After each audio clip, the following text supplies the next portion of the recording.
বাংলার প্রতি কেন্দ্রীয় সরকারের বঞ্চনা, বাংলার আবাস ও ১০০ দিনের কাজের সমস্ত বকেয়া পরিশোধের দাবি, বিভিন্ন জনবিরোধী নীতি, গণতন্ত্রের হত্যা ও সাম্প্রদায়িক সম্প্রীতি বিনষ্ট করার প্রতিবাদে ১২ই জুন মালদা জেলা তৃণমূল কংগ্রেস কমিটির ডাকে মহামিছিল অনুষ্ঠিত হবে।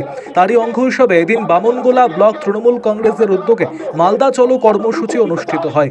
এদিন তৃণমূলের কর্মী সমর্থকেরা মিছিল করে গোটা পাকুয়াহাট এলাকা পরিক্রমা করে রবীন্দ্র মোড়ে এসে পথসভার মধ্য দিয়ে মিছিলটি শেষ হয়। কেন্দ্রের বিরুদ্ধে তৃণমূলের নেতাকর্মীরা একরাশ ক্ষোভ উগড়ে দেন। এদিনের এই কর্মসূচিতে উপস্থিত ছিলেন তৃণমূলের জেলা সভাপতি আব্দুর রহিম বক্সি, চৈতালি সরকার, বামনগোলা ব্লক তৃণমূল কংগ্রেস সভাপতি অশোক সরকার সহ তৃণমূলের নেতাকর্মীরা। আরও আপডেট থাকতে আমাদের ভিডিও শেয়ার ও ফেসবুক পেজটিকে লাইক করে ফলো করে দিন। অনুষ্ঠিত হচ্ছে।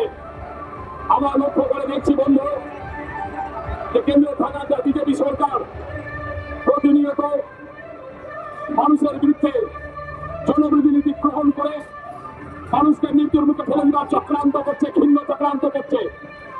কেন্দ্রে থাকা বিজেপি সরকার বাংলা ও বাঙালির প্রতি বিভিন্ন ধরনের হেনস্থা করার চেষ্টা করছে, বঞ্চিত করার চেষ্টা করছে। এবং মালদা জেলা তৃণমূল কংগ্রেসের ডাকে আগামী 12ই জুন মালদায় যে মহামিছিল, ওই মহামিছিলে উদ্দেশ্য করে আমাদের ব্লকে অর্থাৎ বামনগোলা দলীয় কার্যালয়ে আমাদের মালদা জেলার সভাপতি আব্দুর রহিম বক্সি এবং মালদা জেলার সদ্য নির্বাচিত চেয়ারম্যান চৈতালি ঘোষ সরকার এসেছিলেন। আমাদের মিটিং করে কর্মীদের বার্তা দিলেন যে আগামী যে মহামিছিল, ওই মহামিছিলে কেন্দ্রের বিজেপি সরকার অসম্ভবভাবে জিনিসপত্রের দাম যেভাবে বৃদ্ধি করেছে, মানুষের হাতের নাগালের বাইরে, এই মূল্য বৃদ্ধি কমাতে হবে।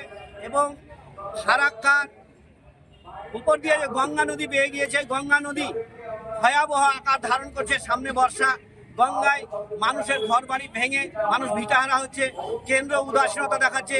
কেন্দ্রের শুধু বিমাতৃসুলভ আচরণের জন্য আমাদের পশ্চিমবঙ্গ সরকারের সঙ্গে পারছে না। তার জন্যই কেন্দ্র সরকার আজকে অর্থ বরাদ্দ বন্ধ করে দিয়ে গঙ্গার দুপাশের লোককে ভিটাহারা করছে। তার বিরুদ্ধে আমাদের আন্দোলন, যাতে কেন্দ্র সরকার আমাদের কাছ থেকে ন্যায্য ট্যাক্স নিচ্ছে পশ্চিমবঙ্গবাসীর কাছ থেকে, আর তার পাওনা হিসাবে আমাদের কেন দেওয়া হচ্ছে না। এরকম ঠিক ১০০ দিনের কাজ, আবাস যোজনা, খেটে খাওয়া মেহনতি মানুষের বাড়িতে মাথার উপরে ছাদ, তার টাকা কেন্দ্র সরকার আটকে রেখেছে। তার বিরুদ্ধে আমাদের আন্দোলন। এবং আমাদের যে গ্রামীণ রাস্তা, প্রধানমন্ত্রী গ্রাম সড়ক যোজনা, অটল বিহারী বাজপেয়ীর আমলে যে প্রজেক্টটা শুরু হয়েছিল কেন্দ্র সরকারের, শুধু খালি আমাদের মমতা বন্দ্যোপাধ্যায়ের মামাটি সরকারের নেত্রী মমতা বন্দ্যোপাধ্যায়ের সরকারের সঙ্গে গণতান্ত্রিকভাবে লড়াইয়ে না পেরে বিমাতৃসুলভ আচরণ করে এই কেন্দ্র সরকার যে আমাদেরকে ন্যায্য অর্থ থেকে বঞ্চিত করেছে, পশ্চিমবঙ্গের ন্যায্য পাওনা থেকে বঞ্চিত করছে, তার বিরুদ্ধে আমাদের আন্দোলন।